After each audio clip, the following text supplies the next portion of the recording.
तर अजित पवार भाजपच्या घोटाळ्याच्या फाईलबाबत बोलले आणि 10 दिवसातच अपघात झाला असं वक्तव्य संजय राऊत यांनी राज्यसभेत केलंय।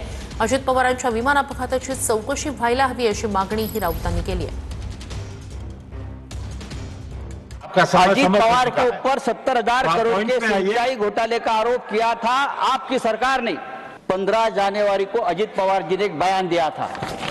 15 जनवरी को अजित पवार ने बयान दिया था और भारतीय जनता पार्टी को एक जवाब दिया था। आप सब्जेक्ट के बाहर बोल रहे हैं। कहा था कि अगर आपका सिंचाई घोटाले का आरोप करते हो, ये विषय नहीं है। सिंचाई घोटाले का आरोप करते हो तो सिंचाई घोटाले का पैसा हमने नहीं खाया है। भारतीय जनता पार्टी ने भी इस सिंचाई घोटाले में जमकर पैसा खाया है और भारतीय जनता पार्टी की फाइल मेरे पास है।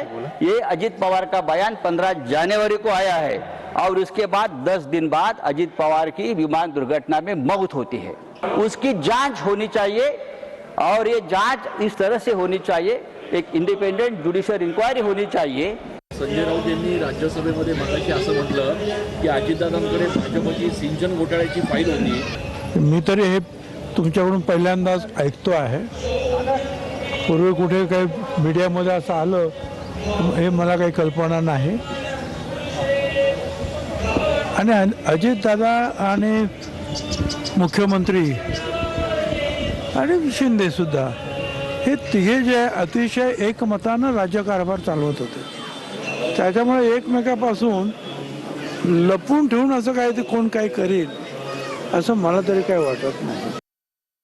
काय बोलावं राऊतांबद्दल मी परत मी नेहमी सांगतो त्याच्याबद्दल मला काही फार घाण बोलता येत नाही, चुकीचंही बोलता येईल। खरं म्हणजे त्यांनी असं बोलू नये म्हणजे काय त्यांचं काय म्हणणं काय त्यांचं। मला असं वाटतं की एवढा मोठा अपघात झालेला आहे, एवढं मोठं दुःख झालेलं आहे महाराष्ट्र सगळं आहे आणि त्या बाबतीत त्यांनी पुन्हा पुन्हा फाईल काढायचा विषय झाला, फाईल काढल्यामुळे अपघात झाला, पण त्याचं म्हणणं काय।